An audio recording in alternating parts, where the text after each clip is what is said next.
Friends, let us journey back in time to a land that feels both ancient and eternally relevant. Imagine, if you will, a place far beyond our familiar horizons, a land of sprawling plains and distant horizons.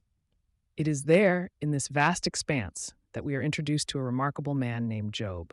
Now, Job was not merely a good man in the eyes of his community. He was a man whose very life was a testament to his profound devotion to God. He was described as blameless and upright, a soul who genuinely feared God and turned away from evil. Think of it. In a world filled with moral compromises, Job stood as a pillar of integrity. When temptation, in its myriad forms, would present itself, Job didn't just resist, he would actively flee from it, turning his back on anything that could lead him astray from his righteous path. His obedience wasn't a burden, it was a deeply ingrained part of who he was. And because of this deep devotion, because of his unwavering faithfulness, God had poured out his blessings upon Job in an almost unimaginable measure.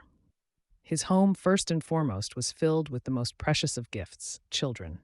He was blessed with a large and vibrant family, 7 strong, capable sons, each a source of pride, and 3 beloved daughters, cherished and graceful. Imagine the lively atmosphere in that household, the laughter, the youthful energy, the constant hum of a large, thriving family unit. But God's blessings extended far beyond his immediate family. Job was a man of immense wealth and influence, a testament to divine favor, and perhaps also to his diligent stewardship. Picture vast herds stretching across the landscape as far as the eye could see. 7,000 sheep, their wool a soft living blanket upon the hills, a symbol of immense prosperity. Then imagine the sight of 3,000 camels, stately and powerful, essential for trade and travel in that ancient world, signifying incredible commercial reach and influence. And beyond the animals, his land was worked by more laborers than one could count, a testament to the sheer scale of his operations and his ability to provide employment and sustenance for many. Indeed, so vast were his holdings, so abundant were his resources, that Job was universally recognized as the greatest of all the people of the East. His name was synonymous with success, integrity, and divine favor. Now, Job's sons, as is often the way with youth and prosperity, had a penchant for celebration. They were a lively bunch, and it was their custom to hold regular feasts and parties. Each day, the celebration would move to a different brother's house, and they would invite everyone, their friends, their cousins, perhaps even the local community, to come and partake in the festivities.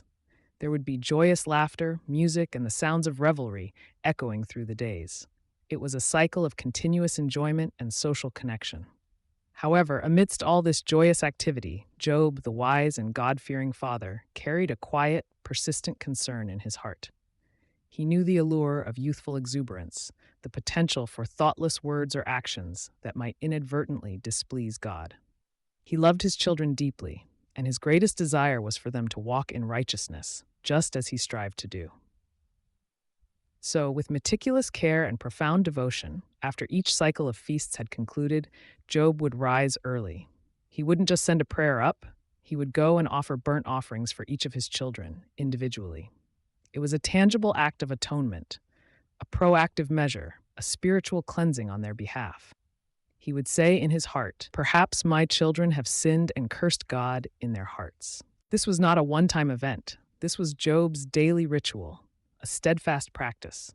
He did not want his children to be disobedient to God in any way, shape, or form, even unintentionally. It was a father's ultimate act of love and spiritual guardianship, a poignant demonstration of his unwavering commitment to God and to the moral and spiritual well-being of his beloved family.